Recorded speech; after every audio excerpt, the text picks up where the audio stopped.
디도서 1장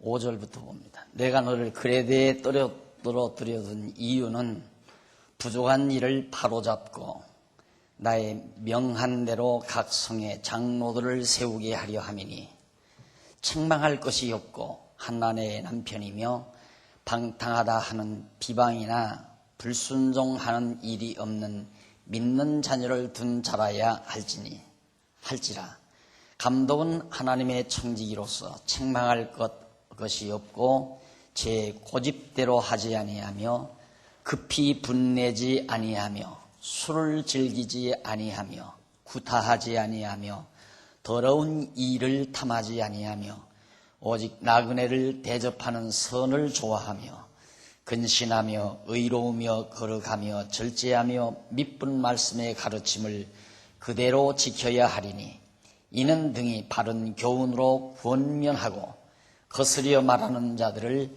책망하게 하려 함이라. 9절까지 봉독해 드렸습니다. 지금 몇 해째 거듭되는 우리 재직회 강남노회 재직회 연합회 세미나에 주로 제가 이렇게 강의를 하게 되는데요. 몇 번이나 사양을 했는데 절들어 좀 해야 한다고 해서 제가 또 이렇게 섰습니다. 섰는데 오늘 여러분들에게 특강을 하고자 하는 내용의 주제는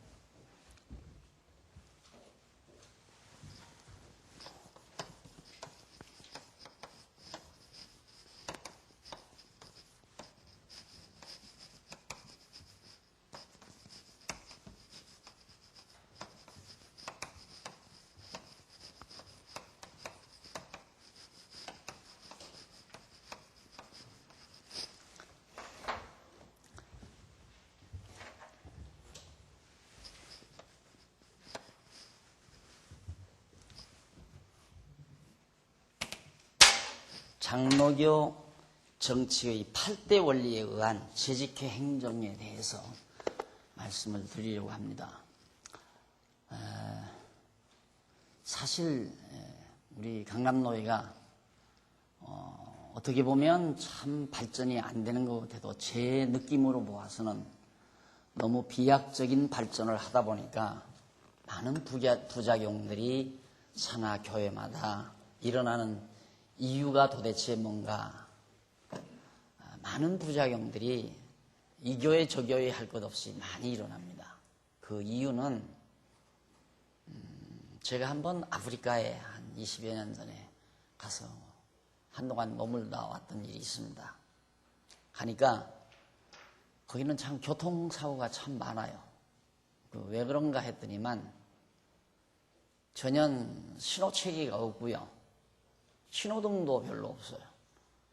제 멋대로 각자 운전을 하다 보니까 그러다 보니까 이제 그런 어려운 일들이 많이 발생하는 걸 봤습니다.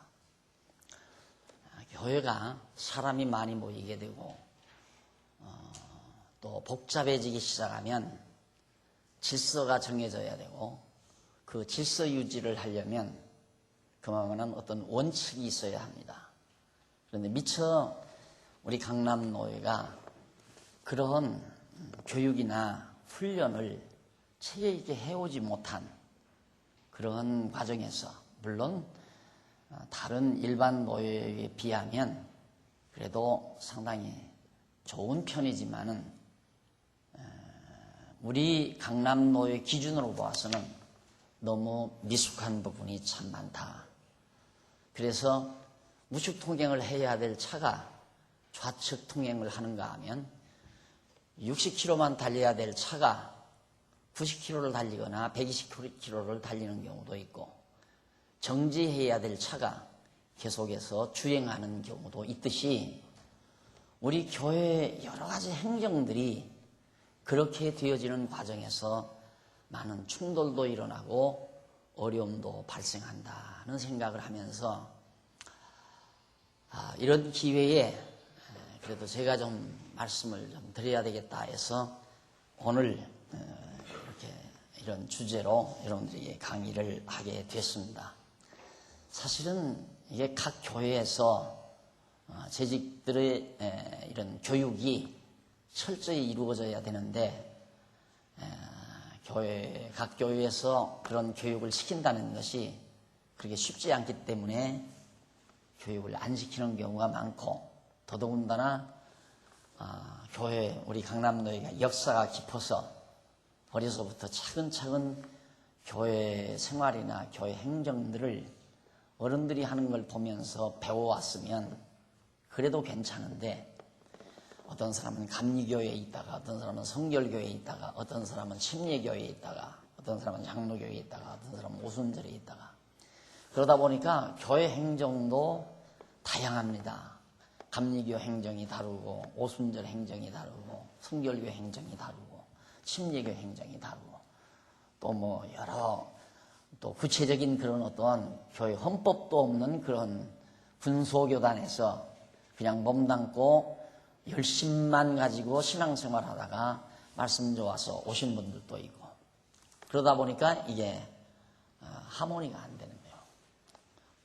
코러스가 아름답게 하모니를 이루어서 정말 듣기 좋은 음색으로 코러스가 이루어져야 되는데, 다 나팔소리가 다르고 박자도 다르고 템포도 다르다 보니까 시끄러울 수밖에 없죠. 아무리 복잡한 노래라도 정확한 박자와 정확한 템포, 정확한 음색에 의해서 코러스를 하게 되면 참 아름다운 목소리, 아름다운 노래가 이루어질 수 있도록 돼 있는 겁니다. 그런데 교회마다 왜 시끄러운 부작용들이 일어나는가? 박자가 달라서 그래요. 그리고 템포가 다르고 음색이 다르고, 그러다 보니까 시끄럽게 돼 있다는 얘기입니다. 그래서 우선 근본적으로 재직회 행정만을 얘기하는 것보다 우리 장로교는 정치의 8대 원리가 있어요. 이 8대 원리를 간략하게 이해를 하고, 그 다음 이제 재직회 구체적인 행정에 대해서, 왜 이 원리에 의해서, 장로교 정치의 8대 원리에 의해서 재직회 행정이 이루어지는 거니까, 그걸 여러분들께서 오신 분들만이라도, 이럴 때 참 아쉬운 게 뭐냐면, 우리 목사님들, 후배 목사님들 여기 계시지만, 저한테 가끔 목사님들이 교회 어려운 일이 있으면 저한테 이야기를 하게 됩니다. 말을 하게 되고, 그럴 때마다 안타깝죠. 참 안타까운 건 왜 그렇게 되졌는가를 저는 알잖아요. 왜 그런 현상이 나타나는 것도 났는가도 알고 있고요. 그 원인은 서로가 이 지휘자, 찬양을 할 때 지휘자가 뭐 폼 자랑하기 위해서 앞에서 콘탁 치는 거 아닙니다. 폼 자랑하기 위해서가 아니라 모든 찬양대들로 하여금 템포를 조정하기 위해서, 박자를 조정하기 위해서, 빠르고 느림을 조정하기 위해서, 그러기에 지휘자가 이제 지휘를 하는데, 지휘자의 지휘에 맞춰서 자기 음색으로, 정확한 음색으로 노래를 부르면 아름다운 코러스가 이루어지는 것처럼 교회도 마찬가지란 말입니다. 다양한 사람, 다양한 은사들을 가진 자들이 모여서 하나의 집합체, 주님의 몸된 교회를 이루어 가는데, 이 코러스도 마찬가지입니다. 찬양대들 이 코러스 합창 노래를 할 때 어떤 한 사람이 목소리가 좋다고 해서 그 사람 목소리만 꽤 목소리가 높아 나오면 완전히 다 노래가 망쳐지는 거예요. 그래서 자기 목소리를 조정하고 옆 사람과의 음색도 조정하면서 잘 불러내야 사람들의 귀를 즐겁게 하는 것처럼 교회도 그렇습니다. 혼자 잘났다고 막 큰 소리 치고 자기 혼자 열심히 났다고 해서 자기 마음대로 교회를 주관하려고 하고, 이러다가 보면 이제 교회가 시끄럽고 충돌이 생기고 어려움이 부딪혀오고. 그런데 우리가 장로교 정치 8대 원리에 의해서 우리가 재직회 행정을 펴 나간다고만 해도 교회 살림살이가 아주 편한 가운데 잘 진행이 될 수가 있습니다. 시끄러울 필요도 없고요. 또 교회가 정말 당회가 장로교 8대 원리에 의해서 빗나가지 아니하고 교회 정치를 해나간다면 교회는 조용할 수밖에 없죠.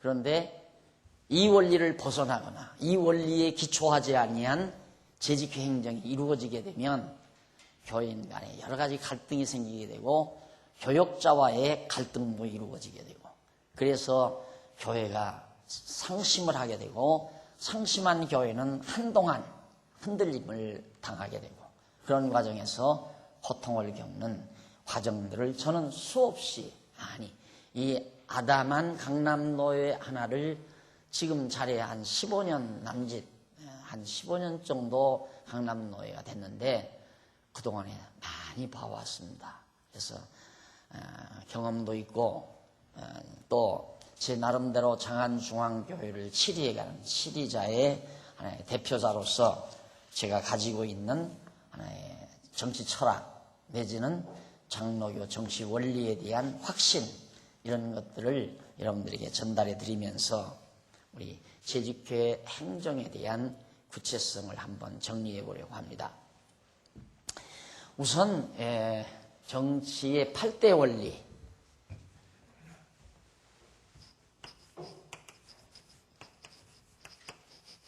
원리는 첫째 양심의 자유라고 해요. 양심의 자유. 양심의 자유. 그것이 장로교 헌법 정치 제1장에 나옵니다. 원리 해가지고 제1조 양심의 자유라고 그렇게 표현이 되어 있습니다. 이 양심의 자유라는 말을 혹시 잘못 이해해서 오늘 신학적으로 인간에게 자유의지가 있다라는 말과 같은 의미로 받아들여서는 안 됩니다. 그런 의미에서 양심의 자유라는 말이 아니에요. 인간은 모두가 다 모든 성도들은 양심의 자유가 있다. 그러니까 우리에게는 자유의지가 있다. 이런 식으로 등식으로 설명을 해서는 안 된다. 여기서 말하는 양심의 자유란 쉽게 말해서 국가가 어떤 권력으로서 당신은 우리 국가가 만들어낸 종교에 무조건 신봉해야 된다. 예를 들어 대한민국이 단군 종교를 만들어가지고 대한민국 사람은 너나 할 것 없이 무조건 단군 종교를 신봉해야 된다. 그건 있을 수 없다고 말이에요. 그리고 국가적인 권력기관을 통해서 불교를 신봉하는 자에게 억압적으로 강요해서 너 불교를 신봉하면 너에게는 불이익을 주겠다. 기독교로 전향해라.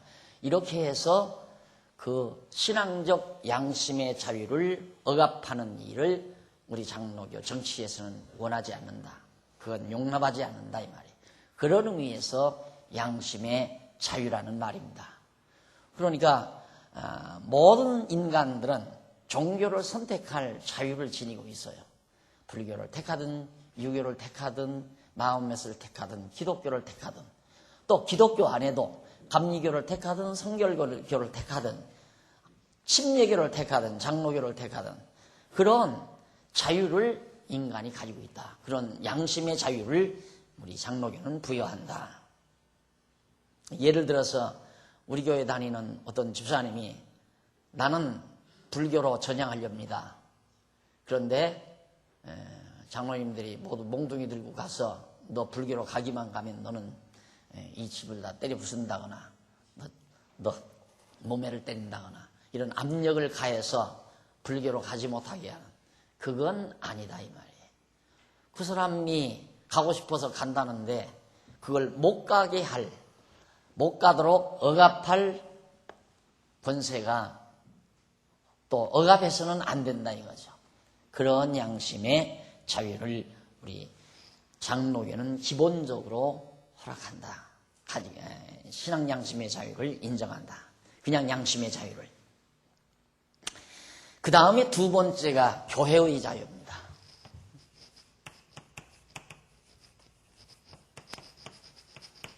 교회의 자유.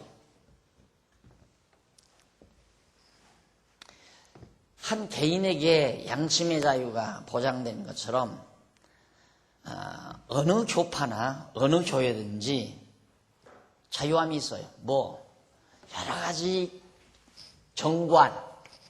정관이나 규칙 내지 내규, 회칙 이런 것들을 제정해서 만들어서 운용할 자유가 교회에는 있다. 그 말이에요. 그래서 요 근래에 대법원에서, 세상 법정 대법원에서 교회의 정관을 전적으로 인정하게 되어 있습니다. 교회의 정관을. 그러니까 여러분들 교회에서 나오는 여러 가지 유인물에 보면 예를 들어 장안중앙교회 정관, 안 그러면 광야의 교회 정관, 또는 소망교회 정관, 이런 식으로 정관이 있잖아요. 그 정관을 누가 만들었는가? 교인들이 만들었거든요. 공동의회 때에 정관 수정안이 있잖아요. 그 정관이 그때 가서 잘못되어 있으면 그걸 고치어서 운용할 수 있는 그런 교회의 자유가 보장이 되어 있다. 정부에서 교회 정관을 이렇게 만들어라 해서 딱 만들어가지고 내려보내는 것이 아니라 교회가 스스로 정관이나 또는 규칙, 교회적으로는 정관이고 또 산하 모든 행정기구에서는 규칙이고 내규는 그걸 시행하는 여러 가지 규약이고 회칙은 각 속회들, 각 부속 속회들, 그러니까 전도회나 청년회나 또 어떤 친목단체, 봉사단체 그런 속회들이 스스로 회칙을 만들 수 있도록 교회 산하에서 지도를 받아 만들 수 있도록 교회가 그런 자유함을 가지고 있다. 그런 얘기입니다. 그러니까 양심의 자유, 교회의 자유, 이것이 두 번째 교회의 자유가 두 번째 원리입니다. 그 다음 세 번째는 교회의 직원과 그 책임.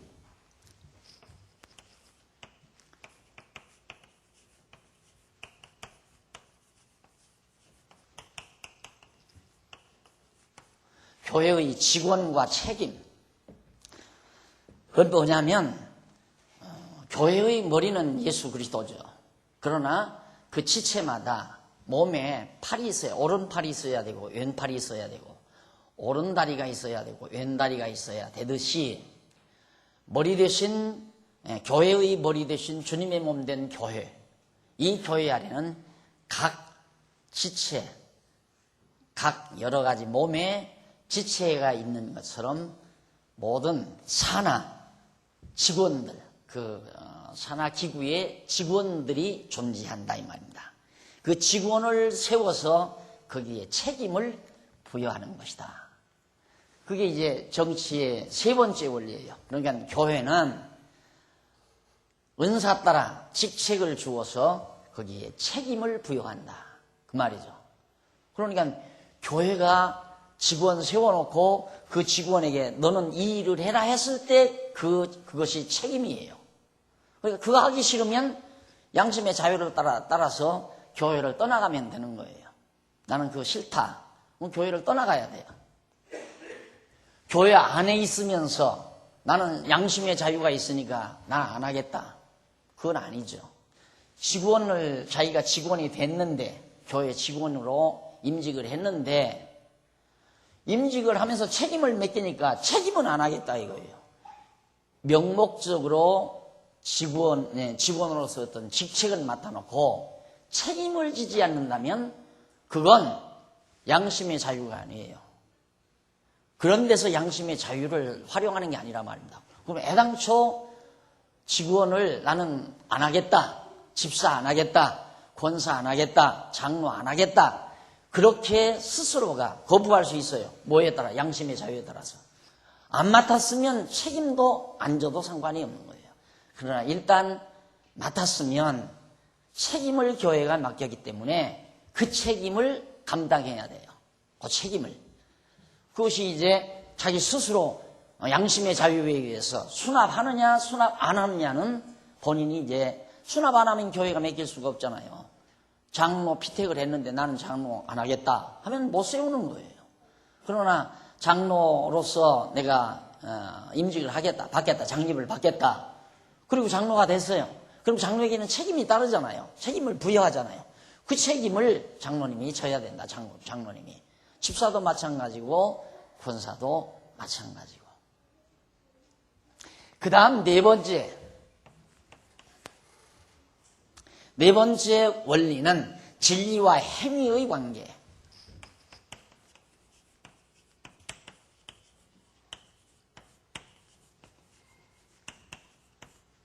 진리와 행위의 관계. 이건 뭐냐면 진리의 말씀을 깨달았으면 그 말씀대로 행위를 해야 하는 것이 우리 장로교 정치의 기본이다, 원리다.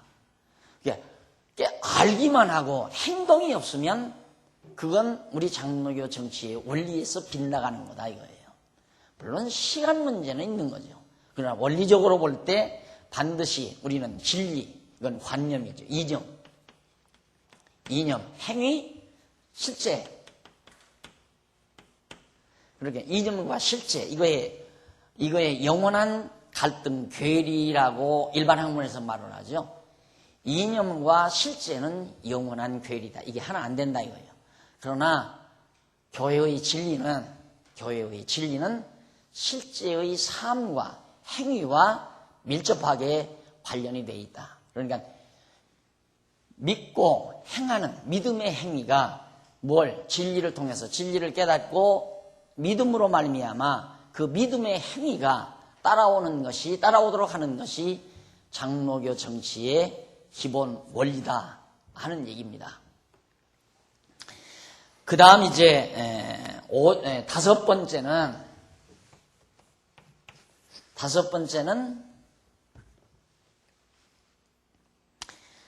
직원의 자격.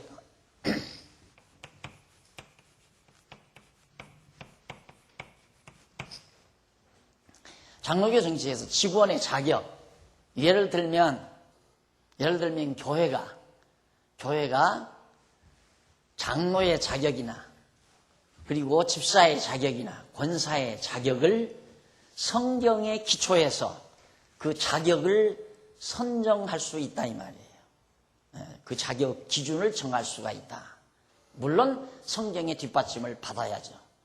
그러니까 아무나 장로되고 아무나 권사가 되고 아무나 집사가 되는 게 아니라 교회가 예를 들어서 교파마다 자기들 나름대로 성경에 기초해가지고 감리교에서 장로를 주고 그 장로에 대한 권한이 있습니다.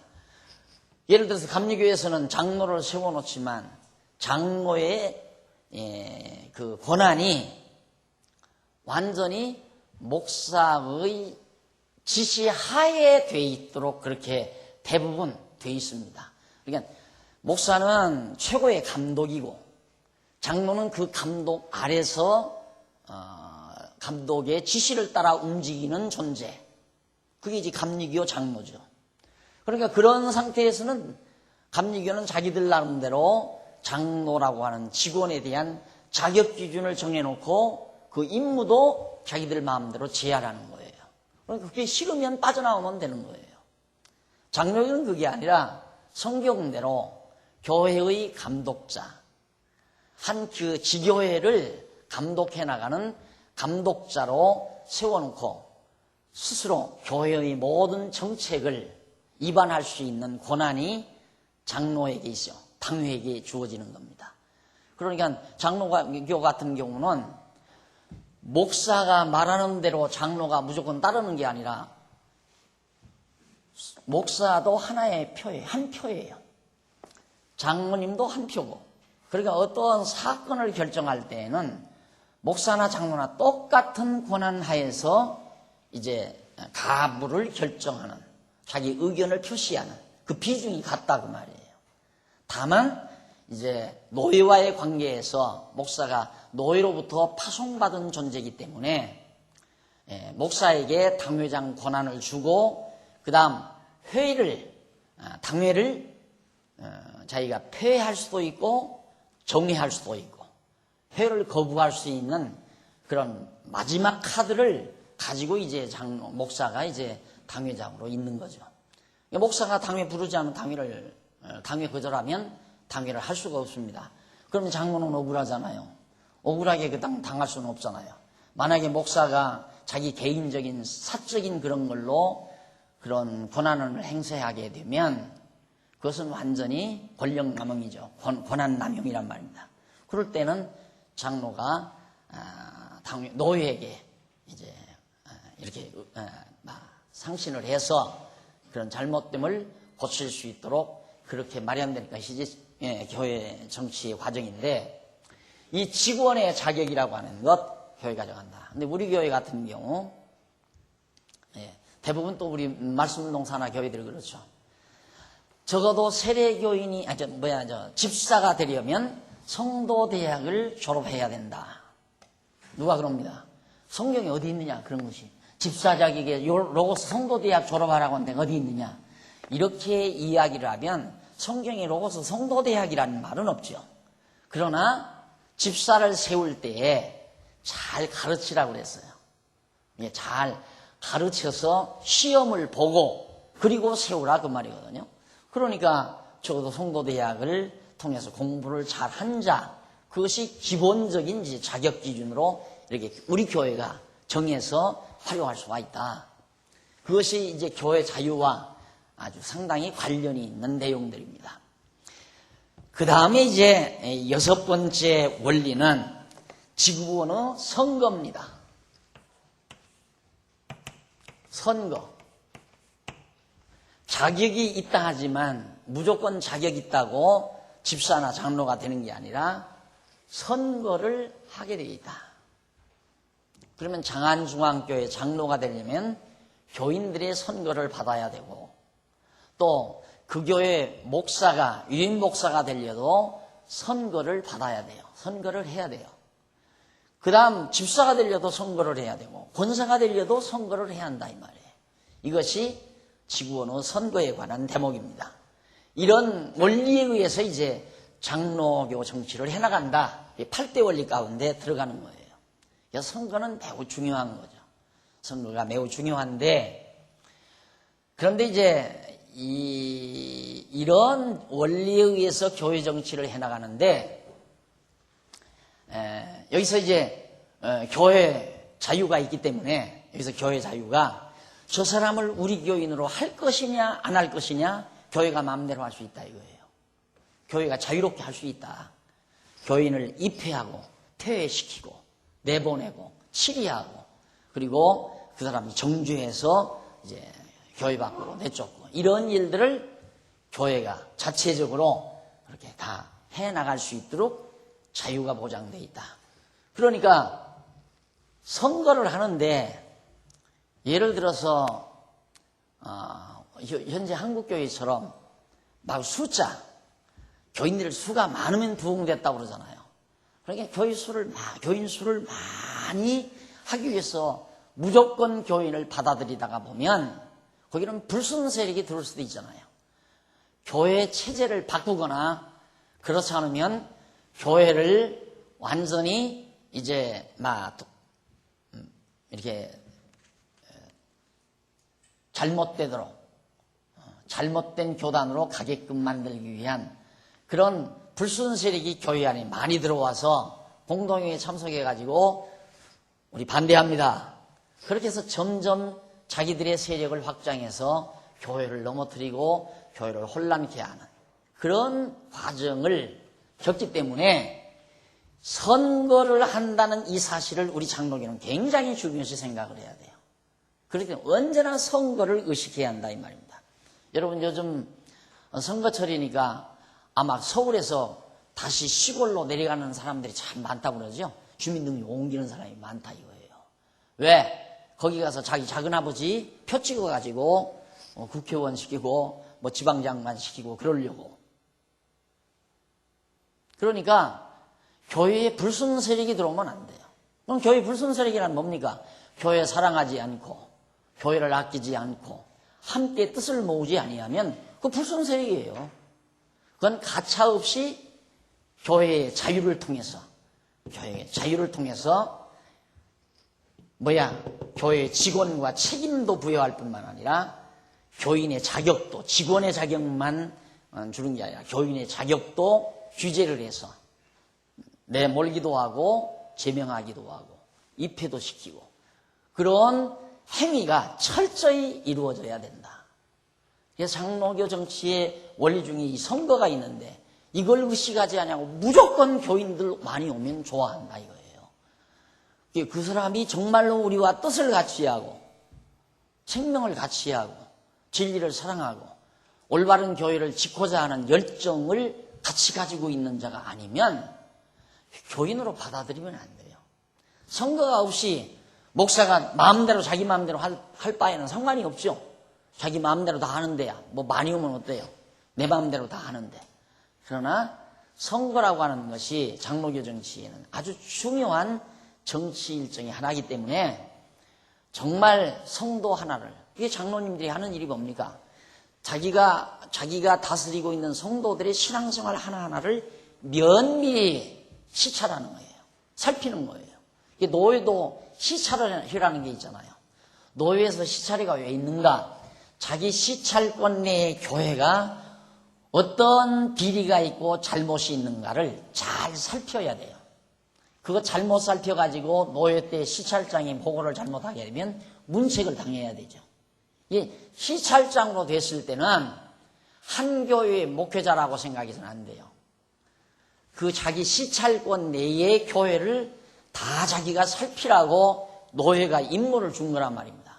그런 것처럼 교회도 장로님들은 성도들의 신앙생활을 면밀히 다 살펴야 될 책무가 있어요. 어떤 성도가 봉사활동을 열심히 하나, 어떤 성도가 정말 성도교제 활동을 잘하고 있나, 어떤 성도가 연구생활은 얼마나 잘하고 있나, 어떤 성도가 성경 하나님의 말씀을 잘 듣고 집회에 열심으로 잘 참석하는가, 일일이 면밀히 살피고 일일이 하나하나 정말 빠짐없이 잘 관찰을 해서 잘못된 자는 책망하라고 그랬잖아요. 권면하고 책망하라. 성도님, 신앙생활을 그렇게 하면 안 되는데요. 우리 교회 세례받고 우리 교회 입회할 때 그렇게 약속한 게 아니지 않습니까? 세례받을 때는 세례교인으로서 당당하게 교회생활을 하겠다고 세례를 받았고 우리 교회 등록할 때도 그렇게 약속을 하고 등록을 했는데 우리 당회를 속이면 안 되지 않습니까? 우리 약속대로 하십시다. 이렇게 해서 권면하고 타일러서 정정당당하게 당회는 잘못된 자를 꾸중도 하고 책망도 하고 권면도 하고 해서 당회원은 장로님은 그렇게 해서 교회 하나하나를 잘 살펴가지고 알뜰살뜰한 성도들 100명이면 100명, 50명이면 50명, 1000명이면 1000명을 모아놓고 선거를 해야 한다 이 말이에요. 그래야 아름다운 선거가 나올 거 아니에요.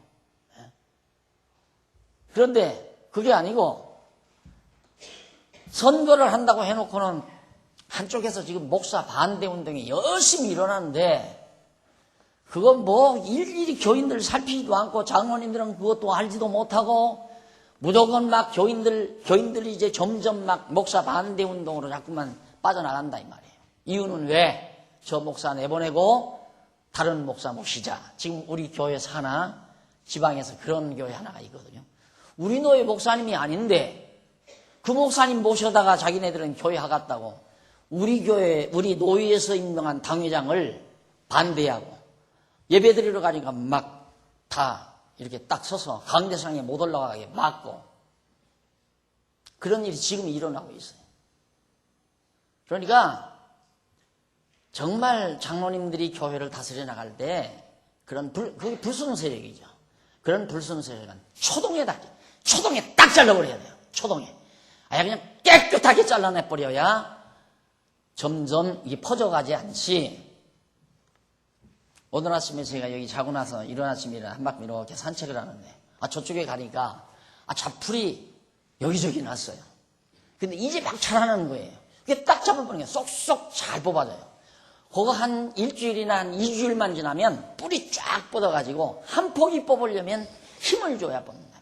호미를 대야 뽑고 지금은 이제 딱 잡아서 싹 보면 쏙 뿌리째 뽑히는데. 교회도 마찬가지입니다. 그런 자풀, 교회를 어지럽힐 그런 자풀은 초동에 사정 두지 말고 촉간에 뿌려야 돼요.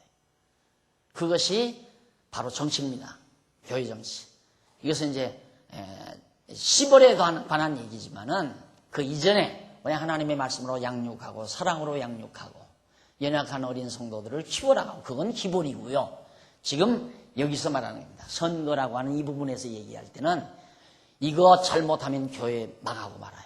선거 잘못하고 나면. 그러니까 선거는 언제 해야 되는가? 교회 선거, 일꾼 세우는 건 교회가 조용하고 한 마음 한 뜻 됐다고 당회가 이렇게 판단이 될 때, 당회가 이렇게 보니까 야 지금은 온 교회가 믿는 것과 하는 것 안에서 한 마음 한 뜻이 됐다라고 판단이 됐을 때 장로 투표도 하고 집사 투표도 하고 권사 투표도 하고 그게 매우 중요합니다. 그런데 교회에 어수선하게 파당이 있고 입씨름이 있고 여러 가지 잡음이 있는데 선거를 하게 되면 저 사람은 나 싫어. 그래서 이제 반대 운동을 해요. 요즘은 운동이 좋잖아요. 문자 메시지도 보낼 수도 있고 전화로도 할 수 있고 안 그러면 뭐 교회가 밖에서 얼마든지 집사님 나하고 차 한잔해. 그리고 외지에 나가서 차 마시고 밥 먹으면서 온갖 작태 다 부려가지고 반대편 던져. 당신 꼭 그래야 돼. 이런 식으로 선거운동 해가지고 완전히 교회를 망치는 그런 일들이 실제로 교회 안에 많이 있단 말입니다. 그래서 6번째 원리인 이 직원의 선거 문제 매우 중요한 문제다. 그 다음 7번 7번째는 치리권. 치리권이란 교회가 치리권을 가지고 있다. 그러니까 이 치리권은 어디가 가지고 있는가? 당회가 치리권을 가지고 있어요. 당회가. 장로 개인이 치리권이 있는 것이 아니라 당회, 장로와 목사로 이루어진 그 당회가 치리권을 가지고 있어요. 그러니까 당회가 치리권이 있는 것이지 장로 개인이 치리권이 있다고 착각하면 안 돼요. 거기에 이제 많은 문제점이 생기는 겁니다. 장로 개인이 치리권이 있는 줄 알고 장로가 일단 되면 마음대로 교회를 내 마음대로 하려고 하는 그런 생각, 그거 안 되는 거죠. 목사는 일단 노예로부터 교회를 세우라고 일단 개척교회나 아주 미조직 교회에 보낸 거니까 그 당시에는 목사가 할 수 없이 당회가 없으니까 교회 당회가 없으니까 목사가 다 지도하면서 교회를 치리해 갈 수 있는 거예요. 혼자서 다 치리할 수밖에 없죠. 그러나 이제 조직교회가 되면 장로를 한 분이나 두 분 세우잖아요. 근데 한 분 장로님이 섰을 때는 미조직교회 아주 준당회예요. 정식 당회가 아니라 준당회. 목사 장로 단둘이 앉았으면 목사가 반대하면 목사가 찬성하면 장로가 반대하고 한 표가 반대하고 한 표가 찬성했으니까 결의가 안 되잖아요. 그런데 장로 두 분을 세워놓으면 목사 장로 두 분하고 세 분이서 당회를 하면 한 분은 반대하고 두 분은 찬성하면 결정이 가능하다 이 말이에요. 그래서 당회가 정식 당회로 이루어지려면 장로 두 분이 이루어져야 정식 당회가 되고 장로 한 분이면 준당회라서 거기서는 많은 이 권력이 치리권이 많이 약화될 수밖에 없는 거죠. 그래서 이제 이 교회에 치리권이 있다. 이 말은 뭐냐면 교회를 다스리는 권한이 세상 정부, 대통령이나 국무위원이나 장관들이 교회를 다스려가는 게 아니다 말입니다. 그래서 이제 이 교회 안에서 학교를 세워 신학교를 세우잖아요. 이제 교회 일꾼들을 이 일꾼 양성, 직원 양성하기 위한 것이거든요. 그러기 위해서 교육을 시키는데 교회는 그 자체가 교육 아닙니까? 그런데 이게 교회가 점점 타락해 오면서 이제 그 특수층, 지도층, 소위 지도층, 특수층을 길러내는 그러니까 직업적인 목회자를 양성하는 습성으로 바뀌어진 거예요. 이제 전통적으로 교회가. 그러다 보니까 인간한 신학교를 졸업해야 자격 있는 목사다. 이런 식으로 이제 상식화되다 보니까 인간한 신학교가 굉장히 파워가 있게 되고 거기는 엄청난 이권이 붙게 돼 있어요. 왜? 등록금이 만만치 않거든요. 뭐 200, 300, 요즘에는 500만 원, 뭐 600만 원 이런 한 학기 등록금이. 그럼 왜 그러는가? 거기 졸업해서 큰 교회, 몇천 명, 몇만 명 있는 교회 딱 부임하면 장관하고 안 바꾸는데 그거 투자 못 하겠느냐 이거예요. 그러니까 교회들이 교회 안에, 이 총회 안에 신학교를 세워놓고 그것 때문에 총회가 늘 싸움이 벌어지는 거예요. 합쳤다 헤어졌다, 합쳤다 헤어졌다, 합쳤다 헤어졌다. 합쳐가지고 거기에서 한 자리 주고 교수 자리 하나라도 주면 당분간 붙어있고, 그거 안 주면 야 우리 나가자고 또 나가서 우리도 신학교 하나 세우자 해서 신학교 세워가지고 등록금 받아가지고 나눠 먹고, 그것이 오늘날 교회가 자체 치리권을 빼앗기는 하나의 결과를 낳게 되는 거죠. 아니 문교부 장관이 예수가 그리스도인 줄도 알지도 못하는 문공부 장관의 승낙을 받아가지고 대학을 운영해서 거기서 목사를 길러낸다? 말이 안 되잖아요. 말이. 그래서 저는 요즘 또 우리 교단도 또 난리가 났어요. 또 난리 났어요. 신학교 때문에 또 난리 난 거예요. 그래서 이제 신학교를 총회가 경영을 하면 총회에서 성도들이 이제 돈을 모아가지고 교회마다 돈을 모아서 태지를 사고 신학교를 딱 세우는데 그걸 또 힘있는 목사 몇몇이 다 장악해서 이사하고 거기서 다 주무럭거리니까 거기에서 빠진 사람들이 다 탈퇴하고 나가요. 그러니까 총회에서 신학교 세워놓고도 또 총회가 또 갈라지는 거예요. 그 핵인원리를 못 잡으면. 왜? 거기 이권이 붙어 있으니까. 그래서 여러분, 우리 노예를 사랑하시는 여러분이라면 교회 안에 절대 이권이 붙어 있으면 안 됩니다. 이권에 관련된 일은 시작도 말아야 되고 애시당초 생각도 하지 말아야 돼요. 깨끗하게. 교회는 단 깨끗하게 연보로만 운영해야 됩니다. 그리고 학교도 저는 지금 목사님들에게 오늘 또 그런 얘기를 해줬어요. 가장 그래도 비교적 지상에 있는 교회가 조금 그래도 순수해지려면 신학교 조심해라. 신학교. 우리가 로고스 신학원을 지금 세워놓고 로고스 성도대학을 이렇게 세워서 아무런 등록금이 없잖아요. 아무 등록금이 없잖아요. 그냥 수강하는데 필요한 경비 쓰기 위해서. 목사님들 멀리서 이렇게 오시는데 교통비는 들여야 되잖아요. 그러기 위해서 그걸 자치회에서 돈을 걷어가지고, 자치회비 걷어가지고, 이제 거기에서 이제 수고하신 목사님들 휘발유 값이라도 하시라고 그렇게 드리는 것 뿐이지, 뭐 등록금 얼마다, 이거 없단 말입니다. 뭐 신학원 원장이라 해서 매월 월급이 나가는 것도 아니고, 성도대학장이라고 해서 월급 주는 것도 아니고. 왜 그랬어요? 많이 주든 적게 주든 목사님들은 교회에서 생활을 책임지지 않느냐. 이게 생활을 책임지는데, 지금 후배 양성을 위해서 일주일에 1시간이든 2시간이든 봉사, 그건 못한다면 말이 안 되는 거죠. 그래서 그렇게 순수하게 봉사하는 마음으로 후배들을 가리키는, 교회에서 성도들에게 말씀 전해서 가리키는 것처럼 그냥 후배 양성, 교회에서 잘 이렇게 하나님 말씀 가르치다가 보면, 야, 저분은 정말 장로보다는 가르치는 은사가 더 많은 것 같다. 그런데 노예사나 정말 교회에 파송해야 될 교역자가 모자라서 어려움을 겪는다. 그러면 목사님이 잘 봐서 제일 잘할 거 아니에요, 담임 목사가. 노예에 가서 이분을 목회자 후보자로, 목회 후보자로 제가 추천을 합니다. 그러면 노예가 그분을 불러서 심사를, 본인이 그렇게 하겠다면, 그럼 불러서 노예가 심사를 해서 목회자 후보생으로 노예가 선정을 해서 결의를 합니다. 그럼 그 사람은 책임지고 노예가 길러주라 이 말이에요. 등록금 받지 말고. 그것이 노예가 경영해 나가는 학교라 이 말이에요. 그렇게 해서 알뜰한 일꾼 길러가지고 나가서 목회하도록 한다면 이권이 거기 개입되지 않기 때문에 노예가 갈라지거나 싸움이 일어나거나 그건 있을 수 없다.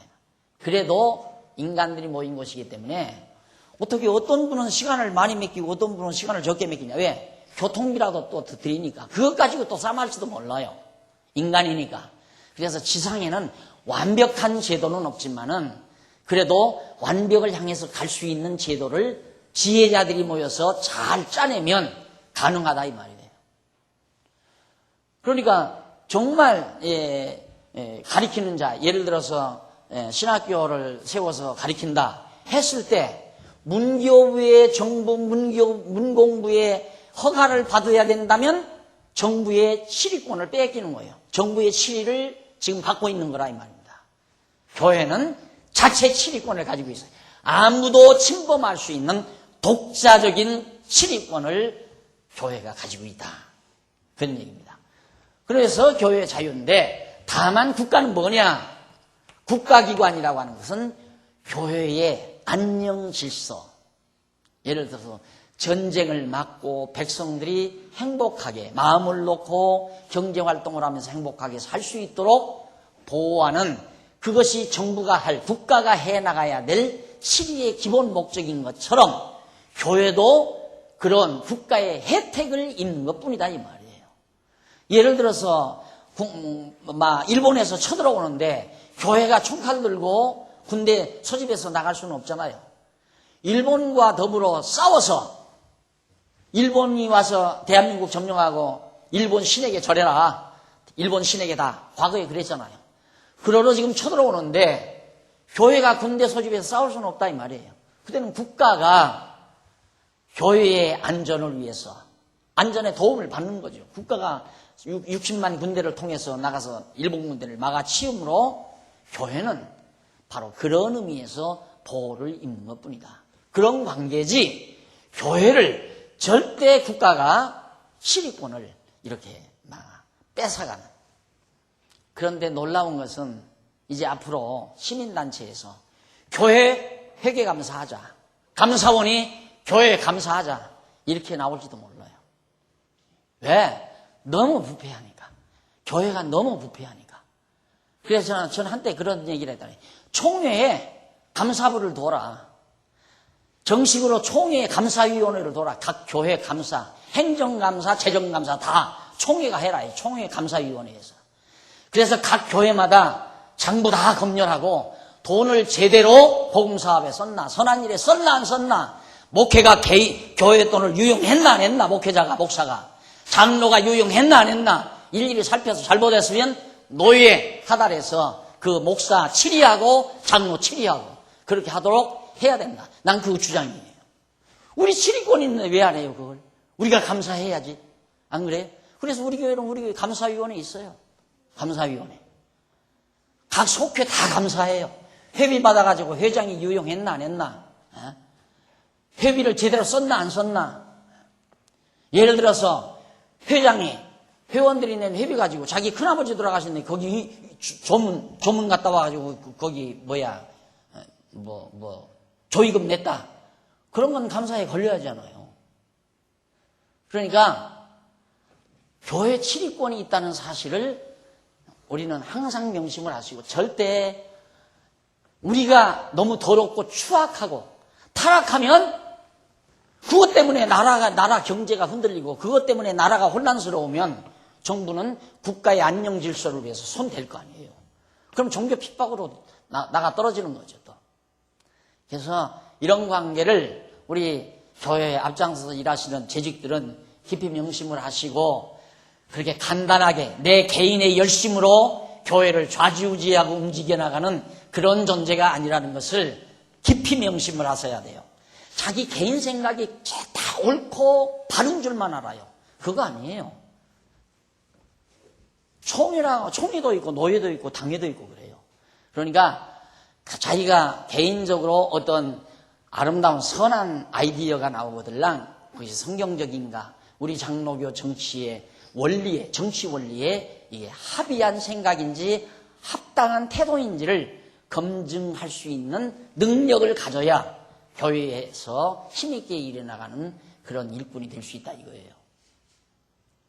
여러분 외국에 나가가지고 오른쪽 우리나라에서는 핸들이 왼쪽에 달렸잖아요. 왼쪽에 달려가지고 좌측 통행을 하죠 우리는. 우측 통행을 우리는. 근데 좌측 통행하는 데가 있어요. 그건 모르고 가서 차 끌고서 무조건 우측으로 달리다가는 앞하고 충돌하잖아요. 자기 생각만 옳은 줄 알고 전체적인 구도 속에서 시스템 안에서 내가 선 자리가 어디며 내가 해야 될 직무가 무엇이고 책임은 무엇인가를 명확하게 파악한 다음에 열심히 내라 이 말입니다. 알지도 못하고 무조건 열심히 내가지고 서로 충돌하고 목회자와의 갈등도 일어나고 이래가지고 교회를 시끄럽게 하고 어지럽게 그게 비일비재예요. 우리 강남로에서 하나. 그래도 이렇게 또 가르쳐준다면 오시지도 않아. 그래 이게 아마 녹화가 되는 모양인데 이거 녹화되면 또 재직들은 좀 오지를 않았으면 공부라도 해야 되잖아요. 공부 또 안 해. 그래서 나는 제일 겁나는 분이 공부 안 하는 분이 겁나는 분이에요. 왜? 그런 말 있잖아요. 무식하면 담대하다고. 예? 교회 안에서 막 큰 소리하고 막 난리 치는 사람이 공부 안 하는 사람들이 대부분 그래요. 여러분들처럼 이렇게 세미나에 참석해서 특강 듣고 내가 과거에 좀 실수했구나. 이건 내가 오버했구나. 이런 걸 깨달은 분은 그렇게 하지를 않죠. 아니까. 그런데 공부 안 하는 사람들이 알지도 못해가지고 우측통행해야 하는데 좌측통행 가서 막 좌측으로 막 질주한다는 100km로. 그러다 보면 전복사고 나잖아요. 그래서 교회를 시끄럽게 하고 교역자 고통스럽게 만들고 어지럽게 만들고 그래서 그냥 막 계속해서 교회가 시끄럽게 막 갈려 나가고 뭐 교역자가 바뀌고 이런 난리들이 노예산에서 자꾸만 일어난다 이 말이에요.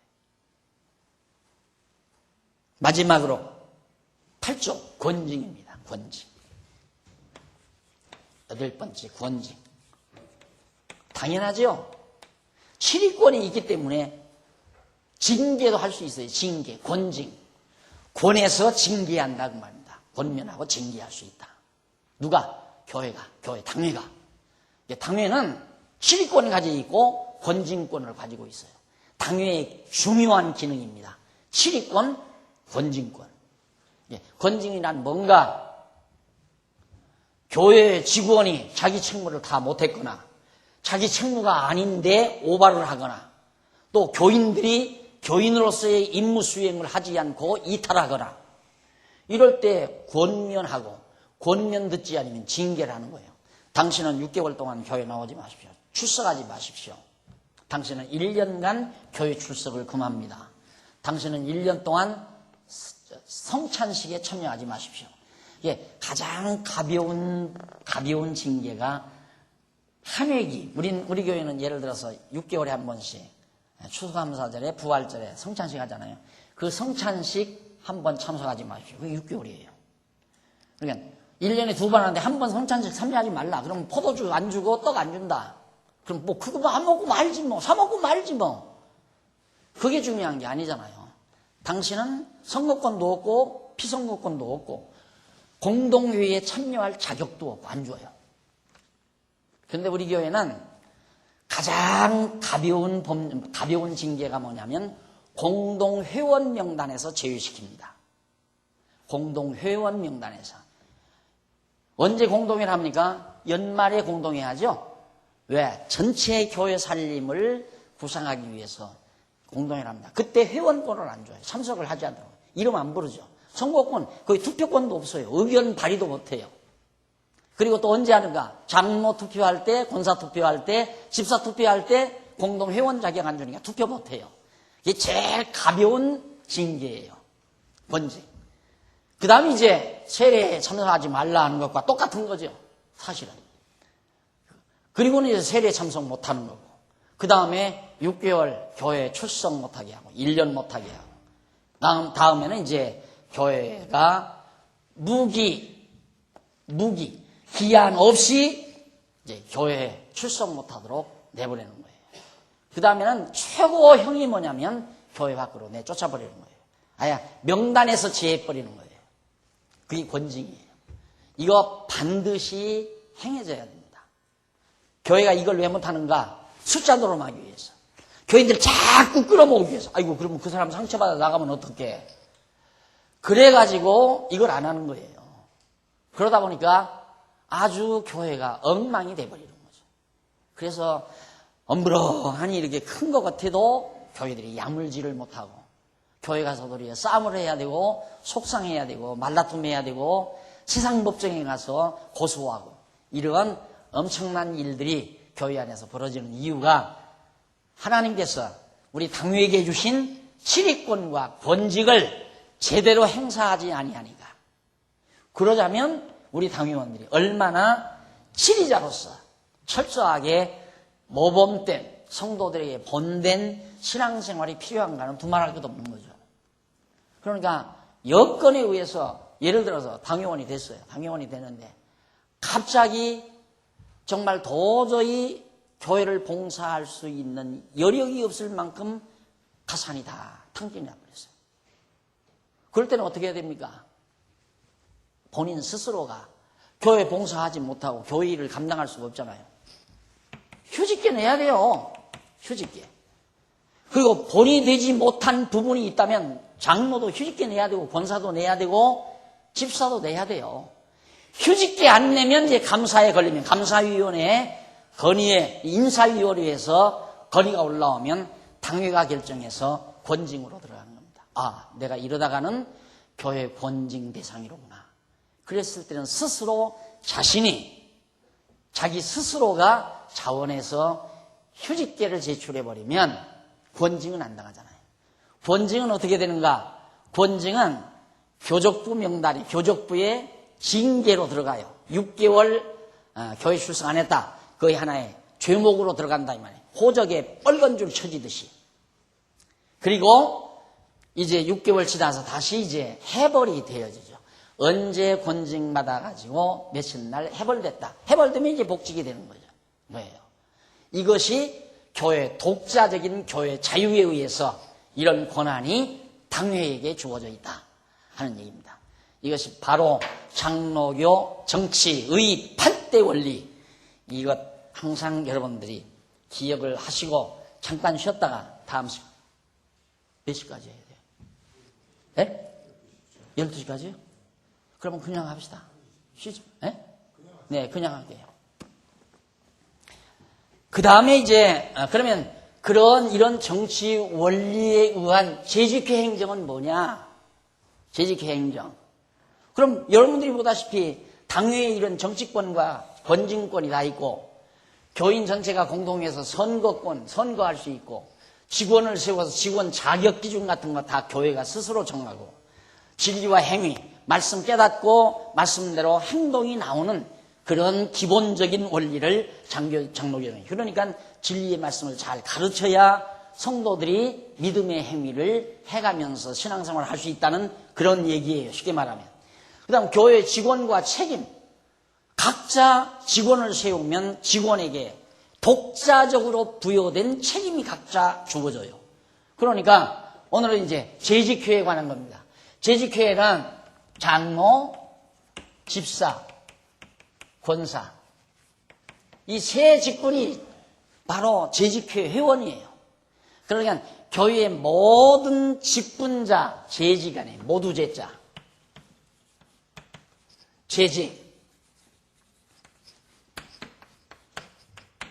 재직회 모든 직분자의 회라 이 말입니다. 이게 장로도 직분자, 집사도 직분자, 권사도 직분자이기 때문에 이들의 모임이에요. 그런데 정식 재직회 회원은 여기도 안수, 종신직, 항존직, 장로도 항존직, 권사도 항존직으로 됐어요. 이 항존직만 재직이에요. 정식 재직. 서리집사는 목사가 한번 해봐라 하면 하는 거고 하지 말라면 안 하는 거예요. 그걸 모르고 아직 안수도 안 받고 정식으로 직임을 받 임직식도 거치지도 않은 서리집사들이 교회를 설치면 교회꼴이 되겠느냐 그 말이에요. 교회꼴이. 예? 뭘 알고 살아야죠. 알고. 서리집사는 설치는 거 아니에요. 물론 항존직원도 설치는 거 아니지만 항존직원은 설치지 않는데 감히 어디 서리집사가 아직 정식으로 직임을 맡지도 않은 집사가 교회 혼자 다 하는 것 마냥 다 제 멋대로 다 교회하려고 자기 멋대로 다 교회하려고 그러다 보니까 교회가 다 시끄럽잖아요.